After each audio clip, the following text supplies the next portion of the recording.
사도행전 16장 6절부터 15절까지 말씀 봉독합니다. 교회가 한 달 전에 스타리아 하이브리드 차량을 구입했죠. 구입하면서 우리가 목표로 했던 것은 자동문이었습니다. 그런데 자동문과 함께 아주 다양한 기능이 포함된 차를 구입하게 됐습니다. 이 차를 구입해서 운행하면서 제가 요즘 적지 않게 당황하는 때가 있고요. 또 그때마다 새로 공부해야 되는 것이 있습니다. 어느 날 차를 운전하고 있는데 차가 차선을 벗어나니까 땡땡땡땡 거려요. 차선 유지 기능이에요. 차선 벗어났다고 차선 핸들 바로 잡으란 얘기죠. 그런데 어느 날은 차선이 벗어날 만하니까 땡땡 소리는 안 났는데 핸들이 갑자기 자기 몸대로 막 왔다 갔다 하는 거예요. 깜짝 놀랐어요. 왜 이러지? 왜 이러지? 바퀴가 어떻게 됐나? 근데 그게 아니고 이 차에 새로운 기능이 들어왔더라고요. 차선 유지 기능을 하는데 차선을 벗어나지 못하게 할 뿐만 아니라 차선을 벗어나려고 하면 핸들이 자기가 그 차선에 맞게 움직이는 거예요. 신기할 정도로 곡선을 가는데요. 내가 손을 안 댔는데 또 핸들이 자기가 이렇게 꺾어서 가는 거예요. 그래서 야 이거 봐라 그랬어요. 그래도 당황했죠 처음에는. 근데 정말 저를 당황스럽게 만드는 건 자동문이었어요. 우리 교회가 이 차를 살 때 정말 중요한 목적이 자동문이었잖아요. 힘들이지 않고 여는 거, 이걸 목적으로 했는데 차가 자동문이 잘 됩니다. 그래서 이제 차를 운행을 했습니다. 길을 가다가 이제 어디 가서 어느 성도님을 태우려고 차를 딱 세웠어요. 그리고 스위치를 버튼 눌렀어요. 차 안에서 눌렀는데 글쎄 안 열리는 거예요. 차문이 안 열려요. 삑삑삑삑 그러고 안 열려요. 왜 안 열리지? 당황스럽더라고요. 그래갖고 생각이 이게 왜 그런 거냐? 근데 안 열려서 처음에는요 차에서 내렸어요. 차에서 내려서 이제 가서 열었더니 열려요. 그 다음에 이제 또 했는데 또 안 열려요. 그래서 이거 왜 안 열리냐? 그래서 이번에는 문이 시속 15km만 지나면 문이 전체적으로 한꺼번에 딱 닫히니까 자동 차단되니까 이거 풀어줘야 되나 보다. 그래서 그 닫혀 있는 도어락 그걸 딱 열었어요. 전체 문을 다 열었어요. 그리고 눌렀는데 또 안 열려요. 이게 도대체 어떻게 되는지 알 수가 없어요. 그래서 이렇게 보니까 기아가 D드라이브에, 운행 드라이브에 있어서 요거를 중립에 갖다 놓으면 기아가 안 열리니까 열리겠지, 기아가 안 물리니까 열리겠지 하고서 갖다 놨는데 또 안 열려요. 이거 도대체 알 수가 없어요. 왜 문이 열려야 되는데 안 열리냐고요. 비싼 돈 들여갖고 만들었는데 왜 안 열리냐고요. 그래갖고 나중에는요 안 되겠다 싶어서 이거를 P에 올렸어요. 파킹할 때 하는 그 차 세울 때는 P에다 딱 올려놓고 그 다음에 문을 여니까 그때 가서 열려요. 왜 그런가 갔더니 이게 차가 D드라이브나 N에 있거나 그럴 때는 이게 운행 중이라고 생각이 돼서 운행 중에는 문이 함부로 열리면 안 되잖아요. 그러니까 파킹을 한 상태에서 문이 열리는 거예요. 그래갖고 얼마나 당황스러웠는지 처음엔 이게 왜 안 되냐? 내가 뭘 잘못 만졌냐? 뭘 잘못 세팅한 거냐? 왜 그러는 거지? 이게 차를 갖고 영업소 같은 데 들어가서 뭐 고장났는지 알아봐야 되냐? 처음엔 막 되게 당황스러웠어요.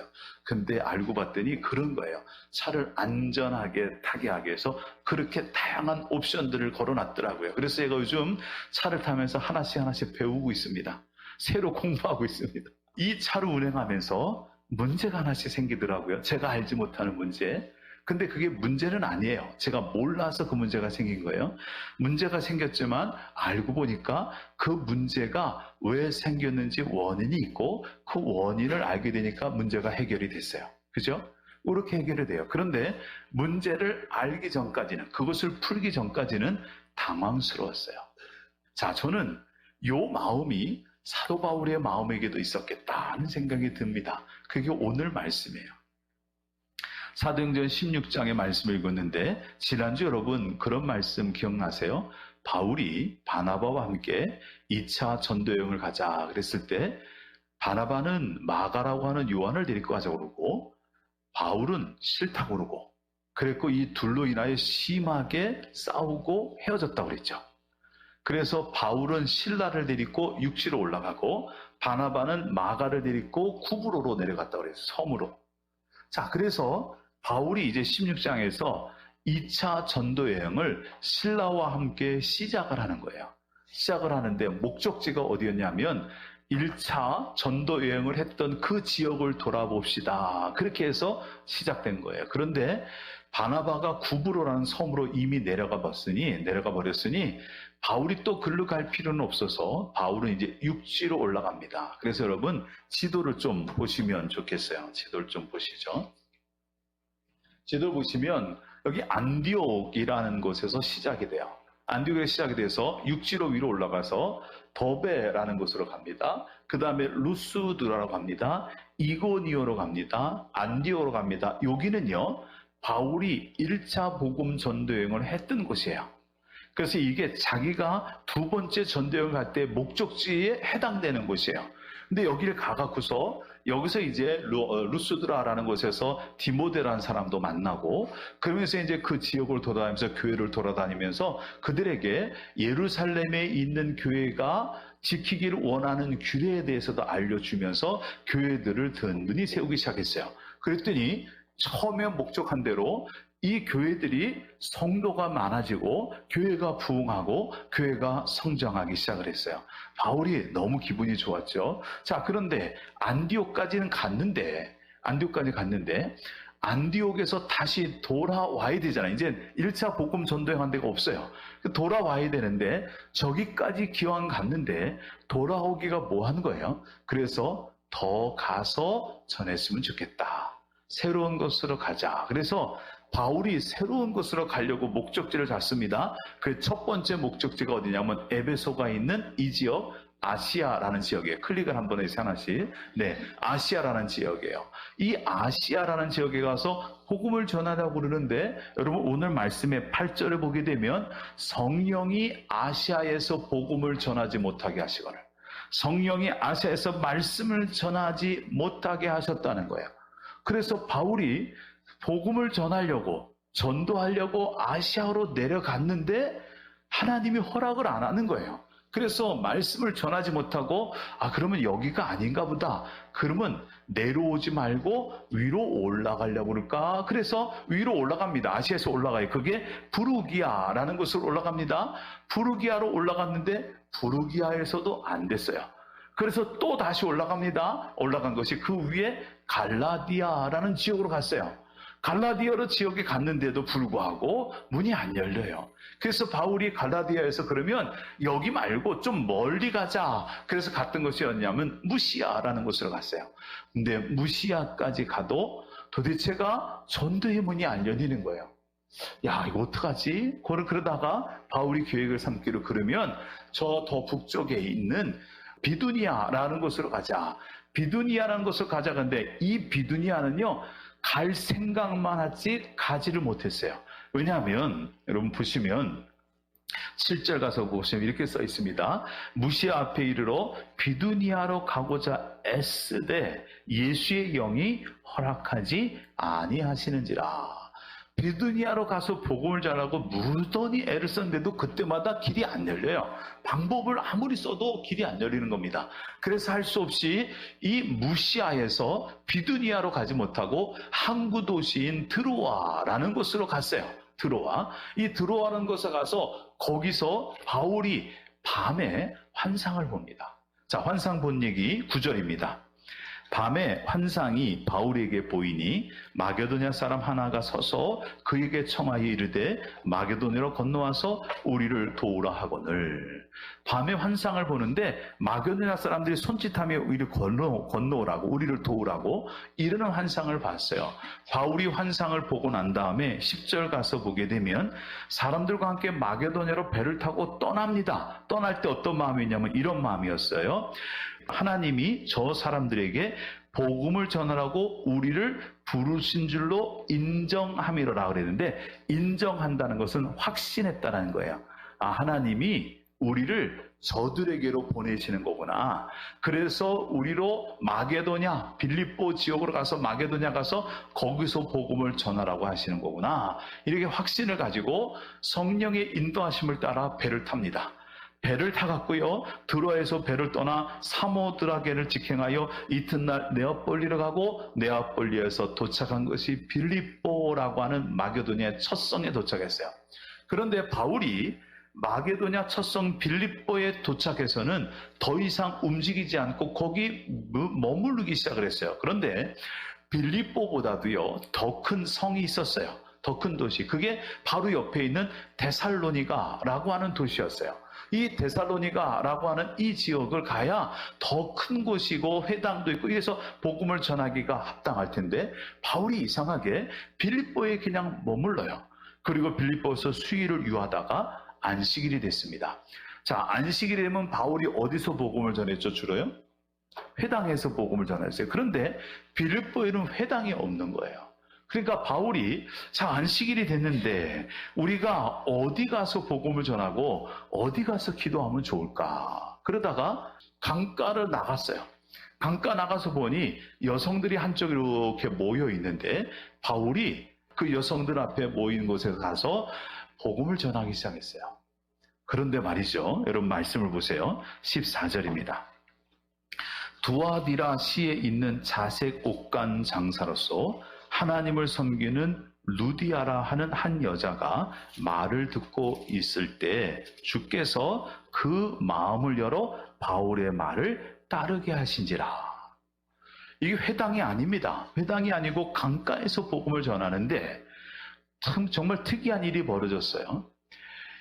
이곳 빌립보에 사는 사람이 아니고 빌립보에서 조금 떨어져 있는 두아디라라고 하는 이 시에 살고 있던 여자가, 옷감 장수였던 이 자가 아마도 옷감을 팔기 위해서 또는 옷감을 염색하기 위해서 필요한 물질을 사기 위해서든지 어떤 이유지 여기 빌립보에 내려왔는데, 하나님이 빌립보에서 두아디라라고 하는 동네에 살고 있던 여인을 만나게 하세요. 그리고 여인의 마음속에 주께서 그 마음을 열어서, 주께서 이 루디아라는 사람의 마음을 열어서 바울의 말씀을 그냥 받아들이게 만들어요. 그리고 믿어요. 믿고 날 뿐만 아니라 그의 가족들이 함께 복음을 받아들이고 가족이 함께 세례받고 구원받는 가정이 됐어요. 그러니까 빌립보에 벌써 루디아뿐만 아니라 루디아의 식구까지 교회의 성도들이 생겨난 거예요. 그러고 나서 루디아라는 여인이 바울한테 이렇게 얘기합니다. 만일 나를 주를 믿는 자로 여긴다면 우리 집에 가서 같이 유하했으면 좋겠다. 그래서 자기 집을 제공해요.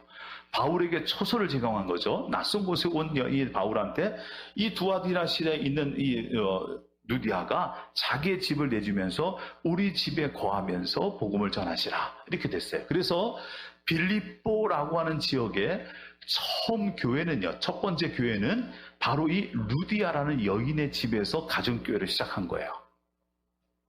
그런데 특이한 것은 바울이 드로아에서 환상을 보고 빌립보로 건너오기 전까지는요, 아무리 말씀을 전해도 단 한 사람도 돌아서질 않았어요. 말씀조차도 전할 수가 없었어요. 특이하게 여기까지 올 때까지 하나님은 계속해서 바울이 가는 길을 막으셨어요. 안 됩니다. 말씀이 전해지지 않습니다. 그때 바울이 매우 당황하지 않았을까 싶어요. 바울이 딴 일을 하는 것이 아니잖아요. 자기 유익을 구하는 것도 아닙니다. 바울이 하는 것은요, 자기가 자기의 몸을 헌신해 가면서 자기의 모든 열정을 다 쏟아부으면서 예수라는 분을 전하기 위해서, 복음이라는 것을 전하기 위해서, 하나님의 일을 하기 위해서 가고 있는 거잖아요. 그렇게 복음을 전하다가 그가 돌에 맞아 죽을 뻔하기도 했고, 그가 복음을 전하다가 사람들에게 매질을 당하기도 하고 사람들에게 무시와 멸시를 당하기도 하는 그런 일을 하면서도 예수라고 하는 이분을 전하기 위해서 가는 거잖아요. 그럼 하나님 입장에서 봤을 때는 바울이 얼마나 고마워요. 바울이 얼마나 고맙냐고. 그럼 바울의 길을 열어주셔야죠. 근데 하나님이 바울의 길을 열어주지 않습니다. 그가 아시아로 가도, 그 다음에 그가 부르기아로 가도, 그가 갈라디아로 가도, 무시아로 가도, 심지어는 비두니아로 가는 길도 열리지 않고 드로아까지 갈 때까지 아무것도 되지가 않아요. 왜 이렇게 막히죠? 하나님이라 하겠다는데 왜 자꾸만 막혀요? 하나님이 하는데 자꾸만 일이 되지가 않습니다. 그런데 신기한 것은 빌립보로 딱 건너오는 순간부터 달라져요. 빌립보 건너와서부터 바울이 강가에 가서 복음을 전하니까 하나님께서 웬 여인의 마음을 열어서 복음을 받아들이게 만들고 그 집안 온 식구들이 구원받게 만들고 그러고 나서 빌립보 그 루디아라는 이 여인의 집에서 교회가 시작되게 만들고 그 다음에 나온 얘기 16장 이후에 나오는 그 다음 얘기를 보면 바울이 빌립보에서 복음을 전하다가 귀신 들린 여자아이를 꾸짖어서 귀신을 고쳐줬어요. 근데 이것 때문에 감옥에 가요. 감옥에 갔으니 빌립보에서도 복음 전하는 게 잘 안 되나 보다 싶은데 그게 아니었어요. 감옥에 갇혔는데 감옥에 갇혀서 바울이 찬양하고 있을 때 옥문이 열립니다. 지진이 나더니 옥문이 열렸어요. 그걸 보고서 간수가 죄수를 지키던 간수가 죄인들이 다 도망갔는 줄 알고 자기의 생명을 스스로 칼을 들어 죽이려고 끊으려고 그랬어요. 근데 바울이 그걸 말립니다. 우리가 아무도 도망가지 않았으니까 죽지 말라. 그때 이 간수가 바울과 실라를 자기 집으로 초대해서 그에게 먹을 걸 주고 바울의 얘기를 듣고 그 간수의 온 집안이 예수를 믿어요. 자, 이상합니다. 이제까지는 아무리 전하려고 해도 전하지가 않아요. 근데 이제부터는요, 전하기만 하면 문이 열리고 전하려고 하는데 문이 닫힌 것 같아도 뜻밖의 사람이 예수를 믿고 전해서 복음을 받아들이고, 그래서 빌립보부터 말이죠, 복음을 받아들인 일이 너무나 놀랍게 열려져요. 데살로니가 가서 복음을 전할 때는 방해하는 사람이 있었습니다. 그 기록에 의하면 데살로니가에서 바울이 그저 한 일주일 정도 있을까 말까 할 정도로 짧은 기간 복음을 전했습니다. 그래도 데살로니 교회가 세상 사람들에게, 주변 사람들에게 소문이 날 정도로 믿음이 좋은 교회로 바뀌어져요.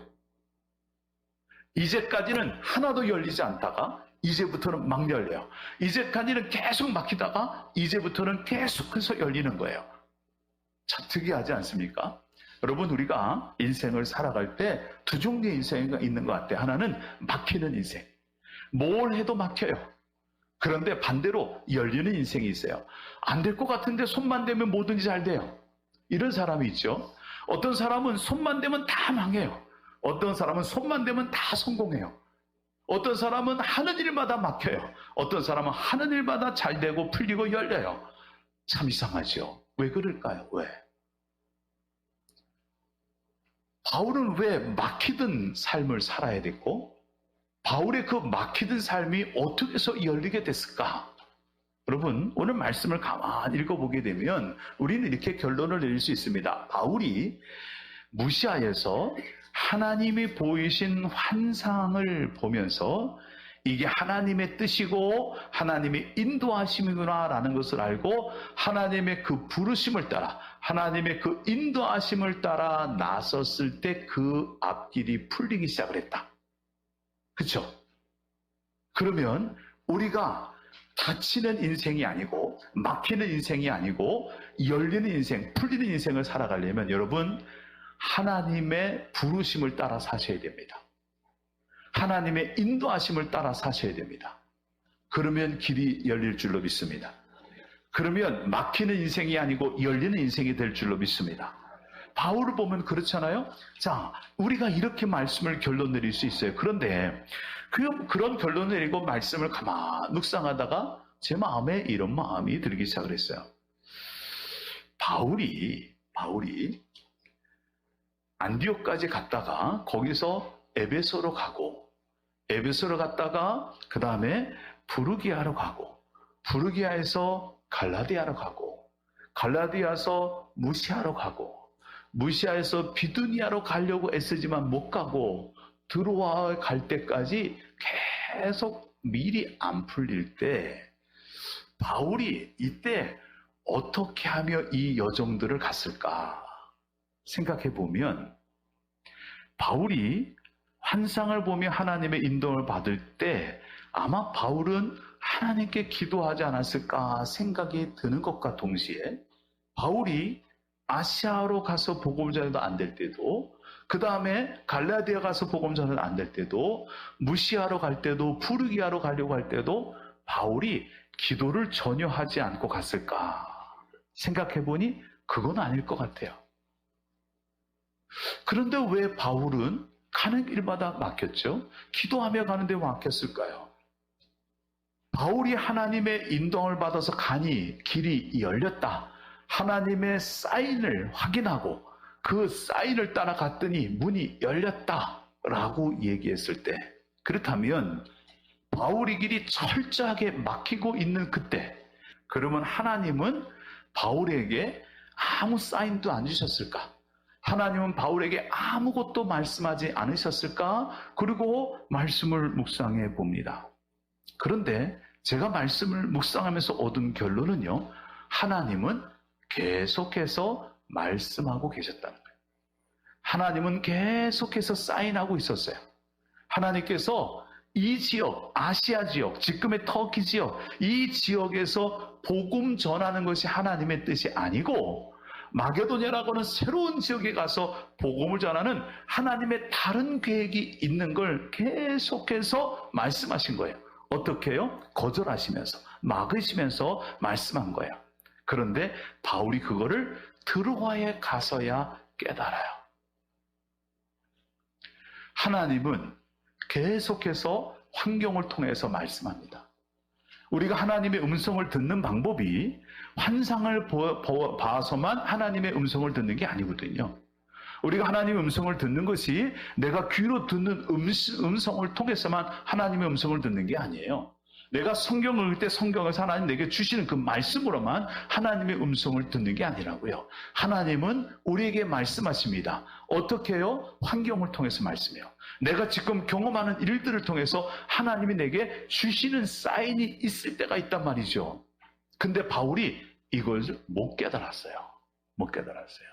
그래서 말씀을 더 깊이 묵상하다가 바울이 그렇게 위대한 사도인데 왜 하나님이 이렇게 막으시는 것을 보면서 왜 그랬을까? 왜 몰랐을까? 하는 생각을 해보게 됐는데 그때 도움이 됐던 한 저자의 글이 있었어요. 그럼 앤드류 모레이라고 하는 기도에 대해서 많은 책을 쓴 분이 있는데 이분이 그의 책에 이런 글을 남기셨더라고요. 성령의 인도하심은 하나님의 자녀들의 복된 특권이며 하나님의 자녀라고 하는 확실한 표시이며 하나님의 자녀라는 유일한 능력이다. 이렇게 썼어요. 그러니까 하나님의 자녀라면 하나님의 인도하심을 받아야 된다는 거예요. 그게 복된 특권이고 하나님의 자녀라는 표시이고 하나님의 자녀로서 갖는 유일한 능력이래요. 그러면서 이분은 뭐라고 썼냐면 그렇다면 우리가 하나님의 인도함을 받아야 되겠는데 우리가 어떻게 하나님의 인도하심을 받을 수 있겠는가라고 글을 썼어요. 그러면서 몇 가지 답을 썼는데 그 중에 하나가 무슨 답이었냐면 이런 답이었어요. 당신이 하나님의 인도하심을 받기로 원한다면 당신은 당신 자신을 조용히 가라앉히셔야 됩니다. 이렇게 썼어요. 하나님의 음성을 듣고 하나님의 인도함을 받으려면 나 자신을 차분하게 가라앉히래요. 차분하게 가라앉히면 그때 돼서 하나님께서 성령께서 부드럽고 조용하게 속삭이는 음성을 들을 수 있게 된다는 거죠. 그 얘기를 바꿔 말하면 우리가 하나님의 음성을 듣지 못하는 것은 가라앉히지 않아서 그래요. 차분하지 않아서 그러죠. 이 책의 글을 읽고서 바울을 다시 생각해 봤어요. 바울이란 사람은 2차 복음 전도여행을 떠날 때 바나바와 헤어졌어요. 헤어지면서 신라를 데리고 가면서 무슨 마음이 들었을까요? 내가 생각하는 것이 옳다. 이제 갈라섰지? 당신은 당신들하고 나는 나대로 가니까 이왕이면 갈라선 바에 내가 가는 길이 옳은 길이라는 걸 보여주겠다라는 마음이 있지 않았을까요? 그래서 바울은 아마 첫 번째보다 더 열심히 했을 거예요. 더 열정적으로 했을 거예요. 그래서 가는 곳 루스드라, 더베, 이고니온, 안디옥 여기서는 한번 방문했던 교회들을 열심히 지도해서 믿음을 키워주고 교회를 키워놨어요. 그리고 그 열심히 어디까지 이르려면 아시아 지역으로 이르기 시작을 했어요. 그런데 그가 그렇게 뜨거운 열심을 가지고 봐라, 내가 가는 길이 맞다, 내가 가는 길이 옳다, 내가 가는 길이 옳다는 걸 증명해 보이겠다, 이런 마음 가지고 에베소 가고 그 다음에 갈라디아 가고 무시아 가고 비두냐 가고 가려고 애를 쓰는데 열리지가 않아요. 자기 생각이 앞서고 자기 열심이 앞서고 자기 계획이 앞서니까 하나님의 음성이 나오는데도 깨닫지 못해요. 드로아까지 갔을 때 가도 문이 열리니 드로아까지 갔을 때 그가 밤에 하나님께 기도할 때 환상이 보이기 시작을 했죠. 비로소 그의 마음이 가라앉은 거예요. 차분해진 거예요. 그때 하나님의 음성이 들려지기 시작한다는 거죠. 그래야 우리가 하나님의 인도함을 받을 수 있다는 겁니다. 여자 배우 중에 최강희라는 배우가 있습니다. 모태신앙이랍니다. 어렸을 때부터 어머니가 기도하는 걸 늘 보고 자랐는데 사실은 본인은 믿음이 별로 없어요. 그렇다고 교회를 떠나지도 못해요. 그래서 어중뛴 믿음을 갖고 있는데 그런 가운데 그가 연기를 하면서 배우가 됐는데 배우가 된 다음에 일이 잘 풀리기 시작을 했어요. 근데 어느 날 배우하는 일이 두려워진 거예요. 자신이 없어진 거예요.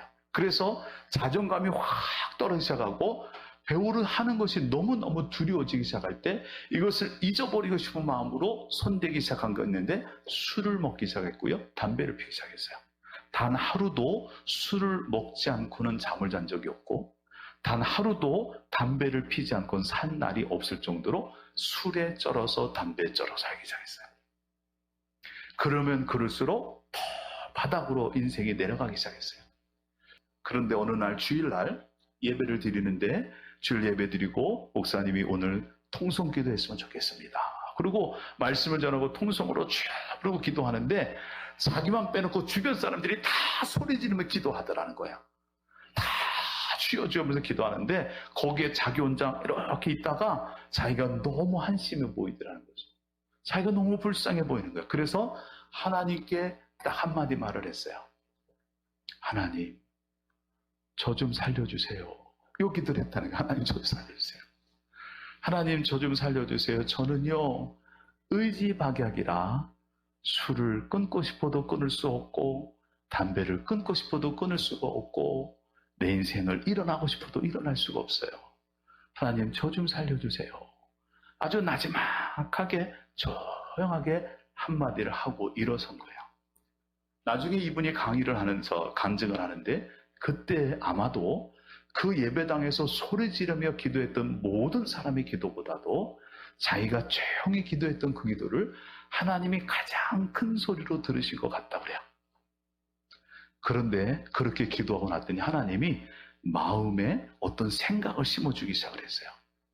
의지가 박약하다고 그랬잖아요. 술을 한 번에 끊을 수 없잖아요. 그러니까 자기 스스로 이런 마음이 든 거예요.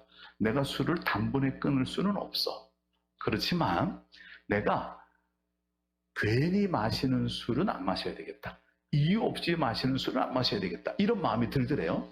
담배를 하루아침에 끊을 수는 없지만 내가 오늘부터 이유 없이 괜히 피는 담배는 안 피겠다. 그러고 마음을 먹었는데 어느 날 집에서 저녁 때 자기 손에 맥주가 하나가 달려있는 거예요. 술이. 이거 마시다가 생각해 보니까 내가 지금 술을 왜 마시지? 그러니까 마실 이유가 없더래요.